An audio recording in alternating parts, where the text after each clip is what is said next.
रथ'लाया दा मानोबा नांगौमोन जारौमोन बेनो जे दाख्लै थाफानाय नोंनि लोगोनि नाम्बारखौसो नांगौमोन आंनो लादो जारौ 630 थेंक इउ सै होमबा आदा आं मोनसेयाव थांनो नागिरखादों दे थांदो होमबा फाग्ला मेजेम नारबायसो दाहां जाथारलाय बे फाग्लिना हाब दुब्लिफ्रा देग्लायलाय मा जाखोब्रा दैबो गैला थोबसेबो माइफ्राबो जाथि जाजोबथारबाय एम्फौबो जालाबायजोबबाय मारै जाबावगोनलै संसारालाय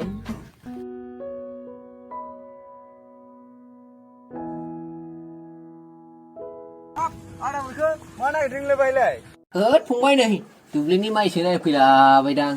माथो नोंना आखला बारानिफ्राय बारा जाथारबायलै आदा बारखो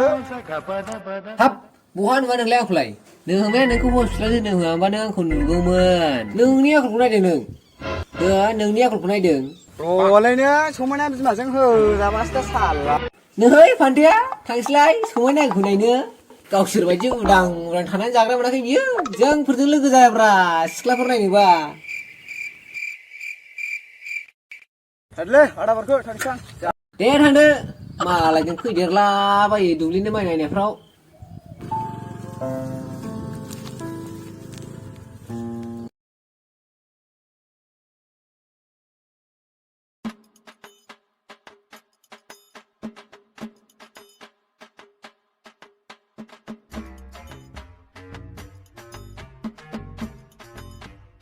उफ समायना गैयाबा न'आव दंना गैयालै दाख्लै खोथा होबोनाया गरनैसो मोनो खोमा होथ बिमा दं नामालै मानसियाबा न'आव दंना गैया जाखोलै ओइ समायना समायना मानसियाबा न'आव दंना गैयालै हाब सोर फैखोहाय माथो आदा बारखोसोलाय फै जिरायफै आदा उफ गरमथारलै माथो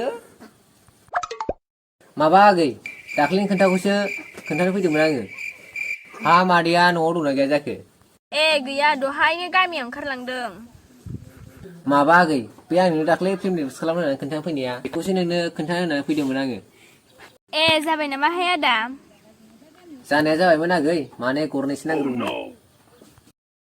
आंहाबो दा मानि फैसायानो गैथारा आदा जायो आगै जाखिनि गरनैसो दं बेखौनो हरथ'दो र' बिदिब्लालाय आदा लायनां बिमा गैयावनो एसेसो चान्स लानोसै नामाब्रा आरो बे बारावसो गरनैसो मोनसिगोनलाय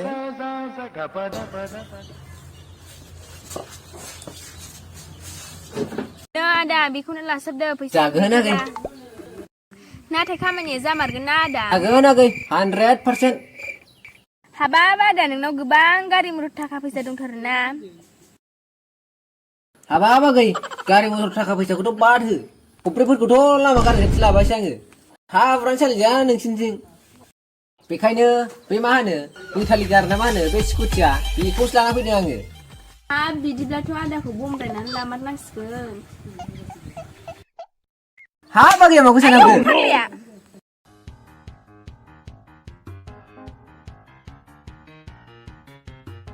आयु सोरनि स्कुटि थाबैला बायखोसै जोंनावलाय आयु सोर सेंग्रा फैखोसै जोंनावलाय आरो बेबा आंनि फिसाजोजोंसो बाव हाबाब आगै नोंखौ आंनि फिल्माव एक्ट्रेस खालामनो मोनबारनायमोनब्ला आयु फाग्ला फाग्लिफोर आयु सिथोबा बिमासो फैबाय बोरो बे फाग्लाखौ थारनां लावथिया बोरो सालाना आंनि फिसाजोखौ बोरायबावदोंसो नोंखौ होथारनां होद बुरायालाय होमारगोनसो नामालै बुरायालाय मा जादोंलै बोरो फाफिखौ होथारनां नै आयु होमारगोनसो नामासि हगार फाफिखौ बिमायालाय माथो सिख्लामा लाना खारखोमाबावसोमोनलाय आयु गारि खारनायालाय आंहा होजानाय आयु जालालै साला सिनायाखै बे आंखौ आरो नोंबो बिथि बेखौ लायबाय थानांगौबा नोमा फैसायानो ला दाउलाय स्कुटिया थालांबावबायसो होद आयु आयु आयु होद बिमाया आयु बिमाबो माबादिलै बेलाय फिसाजोआलाय माथो बिदि नङाब्रा बिमायालाय माथो बुरिब्लाबो सेक्सि दंथारो आयु होद जानाय नंलालै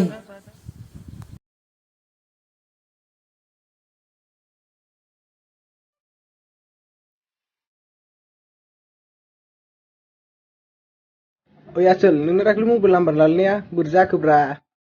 अबेखौनो लोगो हमनो फैदोंमोनलै सोमदोनबाय फैबावनो जिरायथ'नोसै ओमफ्राय लिंहरनोसै बावनो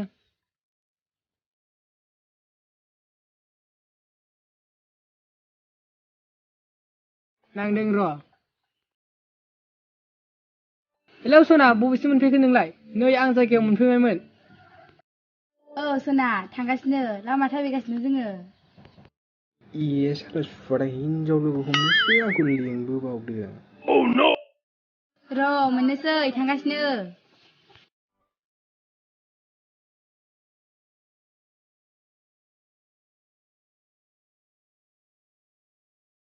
लोगो आं दा मारै रायलायहैनांगौ दे गोदान सोदाननो नोंनिसो गोसो नोंनिसो दा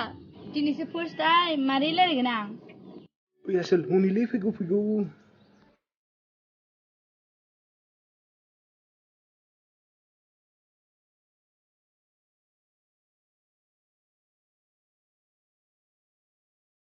औ गोबाव जाबायमोन नामा आखि ओइ भाई थाथ'दोलै नोंहा आंहा थांसै बा मालाय लोगो नोंस्रासो मा रायलायलायबाय थादोहाय गोदै गोबाब थांसै आं ओइ देफालि रहाय आं बायहाय गावखौ दे नोंसिनि दिनसै सोमखोर थु जोंहा बैयाव जिरायहैनोसै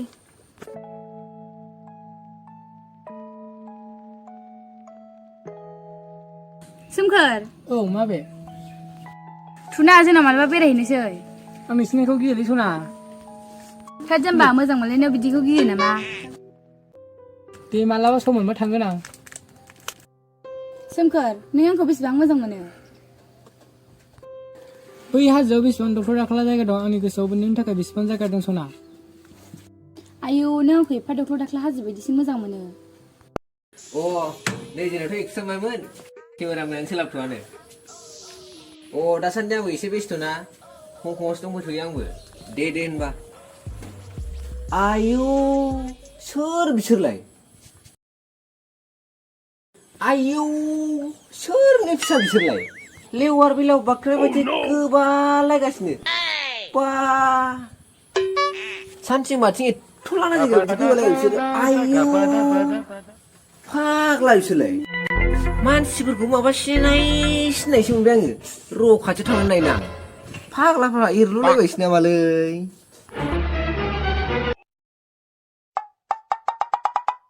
आयौ सिमां नामाखै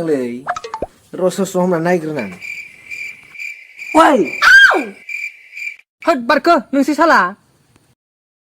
गार्डेन मोनदों नोंसोरो देरबिल गार्डेन बेसेबां लांदां जायगायाव गोबालायनानै थानो नुवाखै रावबो गैया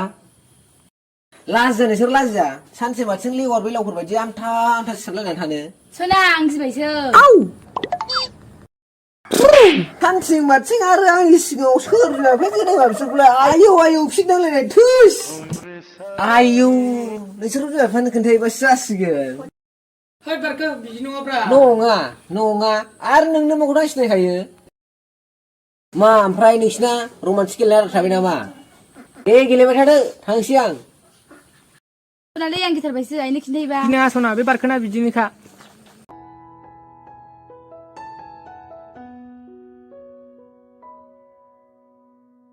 आयौ फाला गोबालायगासिनो मालाय फाग्लिफ्रा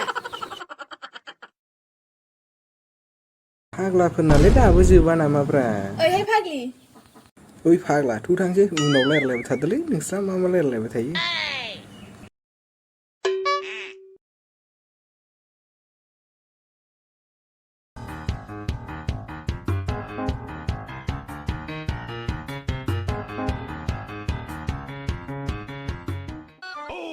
आयौ गुरुजिया बेनो नामासै गुरुजि माबा गुरुजि आंनि फिसाजोआ मबाइल लाना हारसिं मोसाबाय थायो फिसा बेखौथ' देलाय मा आंग्रि मोदायसो हमदों आयौ होमब्ला आं मा खालामनांगौ गुरुजि ओरैबा नायल' जाल' सासेल' फिसाजो फिसा मेगन मोसेबनानै थाथ' नायगासिनो दं आं दे जागोन दे गुरुजि फिसा नों एबार फैगासेयाव अमा उखुन्दैनि लान्जायनि खोमोन दाउला खासिनि दाउगां आरो 1000 थाइसे रां लानानै फैफा दे गुरुजि अब्ला आं थांसै ओम गुरुजि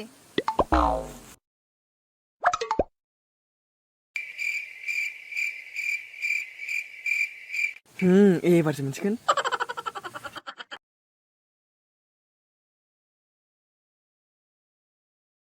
गुरुजियाबा बहा थायो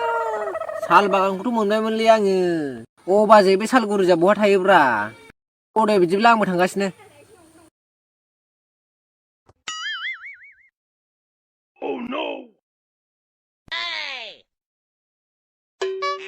गुरुजियाबा नंगौना नङा जाखोब्रा माथो जाय ब्रेन्ड थायोब्रा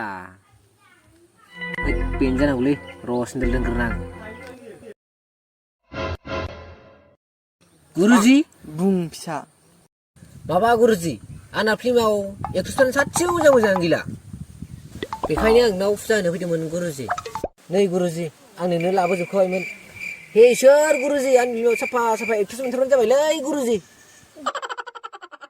माथो थालिराबो थेफा थेफासो मानसियाथ' मा जानिब्रा बेलाय गुरुजि आंनो फिल्माव साफा साफा सिख्लाफोर मोननो थाखायसो आं नोंनो फुजा होनो फैदोंमोन गुरुजि फिसा नों एबार फैगासेयाव बै दालां गिग्रिबा बेयाव बोरमा मासे खासि हगारफैनांगोन नों जागोन माथाजि नाथाय आङो सिख्लाफोरखौ साफा साफा मोनाब्ला बेफोरखौ मा सिन्था खालामदों नों नैबे गुरुजि थासान्दियाव गुरुजि दाख्लैबो आंखौ बै बाराव सासे फिल्मनि एक्ट्रेस खालामनानै थांदोंमोन आङो बिमायानो आंखौ लावथि लानानै जा बुना हरदों गुरुजि मोदोमानो सागाथाराखै बेखायनो नोंखौ बहा थायो होननानै सोङै सोङै फैदोंमोन आङो साल गुरुजिया बहा थायो होननानै जागोन फिसा नों आं थिननाय खामानिखौल' माव मावनांगौना मावनाङा जाखोब्रा औ बे बारखो डिरेक्टरा नोंनो नामा औ गुरुजि नंगौमोन आङो गुरुजि आं नों थिननायखौ खामानिखौ मानिजोबथारगोन गुरुजि नों आंनो साफा आंनि फिल्माव साफा गोदान गोदान एक्ट्रेसल' लाबोना हो गुरुजि नोंनो मा नांगौ थालिर नारें बायदि बायदिखौ होफैजोबगोन आं गुरुजि गुरुजि बे बोरमा खासिखौ आं माला हगारनांगौ फैगौ अमाबैसायाव हगार फिसा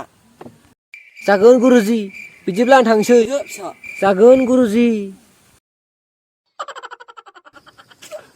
आंखौ मालाय नोंसिनिफ्राय जानो हायाबा बेहाय सान्दुं गोसा थिं थिङाव गोलोमदै गुफुरनानै थाफैया माथो आं आरो बेफोरलाय मा जाखिसै बेलाय थालिर गोथांसो आंलाय मोनजागोनसो सानदोंमोन माबायदि मानसि बेलाय सथां बाथां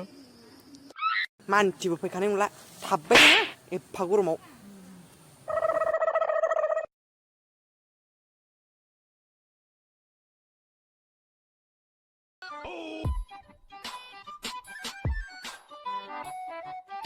साला गावसोरखौ बालाबारियाव खोब रमान्टिक गेलेसोनाय बायदि मोनदों बिसोरो लेवार बेलावफोर बायदि बागथाबलायनायखौ दासो बिमानो खोन्थाहैनो मोनसै आङो बिमायाबा दंना गैया जाखोलै बाहाजियाबा दंना गैया जाखोलै सिथोबा सोरबासो नुबाय नामासि सोरबासो नुबाय नामालै इसोर अ बाजै बाजै न'आव दंना गैया जाखोब्रा ए माथो आगै बारखोसोहाय औलै बाजै दिनैबा मा गोसो जानानै फैखाय आगै हाब बाजै आदा आरो रुमालाय बहा थांदों ए बिसोर न' गैया माबालै बाजै बे नोंसोरजों रुमनि थाखायसो बिराद गिदिर खौरां लाना फैदोंमोन आङो हाबाब मा खौरां जानायखो आगै फै फै जिराय थ' बाजै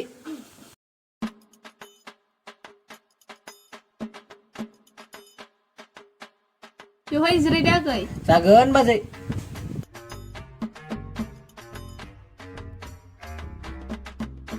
देहाय आगै मा खौरां लाना फैयामोन माबालै बाजै खोथायाबो एसे गिदिर नालाय रावानो गुवा गुवा जाथारदों एसेसो मोनग्रोनाय मोनबा नोंनो फुरा खोन्थालांजोबगौमोन आं बाजै आयौ बिदिसो नांलायगौ र' लायनि आं आगै बे बारावसो दिनैनि थाखाय पकेट खरस हागौसिगोन आङो नै आगै बेल' दंथारोहाय जागोन बाजै माने बाजै खोथाया बे नोंसोरजों रुमा दाख्लै बै बिबारनि फिसालाजोंसो हाब्रां सेराव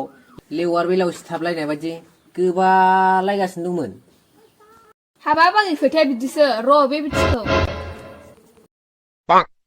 माथो होनबावनो बाजै दानि गथ'फोरखौलाय थाल्ला नुनानै गावखौनो गाव सिमांना मोगथां मोनलायदों आङो गोबालायदोंबो गोबालायदों एसेबो जराखौ नुवालै बाजै नोंसाजों रोंबांजों बै बिबारनि फिसालाजों अ बिदिसो फिसाजो सासेल' होननानै इसेबां मोनसेयावबो बिदिसो बे सालिया रायज्लायलांसैलै बाजै आं बेखौनोथ' दानि गथ'फोरखौलाय माथो मोनो हनै माबा बिमा बिफानाव फैसा बिबाय बाइक बिबाय अबावबा गिदिर गिदिर रेस्टुरेन्टनो बिशालनो शपिं हलनोसो जरा जरा लानानै थांसै बाजै माथो होनबावनो नोंगौबोहाय आगै मालायखौबो बारा बुंजाया होद नोंगौलै बाजै नों थिगखौनो बुंदों गोरलै गोरलाम हाबा लाबाय फिसा फिसौ खांबाय फिसाफोरनोबोथ' गाननाय जोमनाय होनो हाला अबेबा बेंगालरनो सोरबा मेघालयनो सोरबा औवा दानबाय सोरबा गारि सालायबाय बिदिल'सै बाजै आरो बेखौथ' बाद होबाव बाजै दानि जुगनि सेंग्रा आरो सिख्लाफोराना बाइक खिथुआव सिख्लाफ्रा गाखोबाय गाननाय जोमनायफ्राथ' मोनसेबो रेजाला बाजै थाल्ला जरा जरा बाइकनि खिथुआव गाखोबाय खानाया बिरग्लाब होलायबाय लामानि बोराय बुरैया गल' आरो बाजै बे गार्डेन पार्कफोरावथ' नायजाला सैमाफोर बायदिसो मोनसै आङो सैमाफोर बायदि माबैसो नायनो बाजै ओरै थांबा ओरै जरा नुयो ओरै थांबा ओरै जरा नुयो नंखायनो बेरायनो बासै आङो औहाय आगै मालायखौलाय माथो बुंबावनो औलै बाजै दानि गथ'फोरलाय माथो बुंबावनो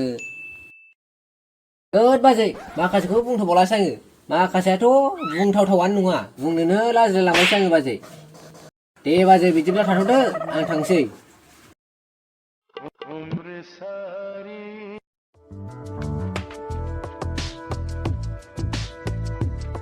आयौ आदा बारखालाय खोन्थाफैमारबायसो नामालै